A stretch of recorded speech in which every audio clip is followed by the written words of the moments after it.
The shoulder medley is 3 exercises in one. You got your front raise shown here, your lateral raise shown here, and then your bent over fly shown there.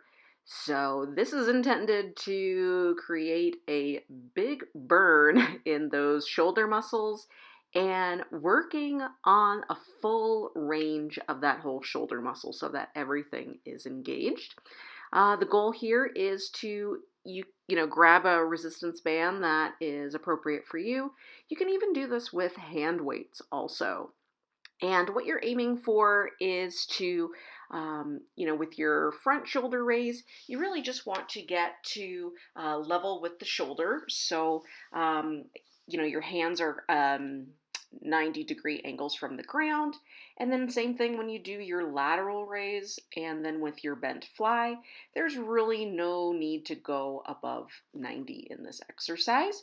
Make sure that you are breathing properly, your core is supported, you are not bulging, and you are not pushing down on your pelvic floor.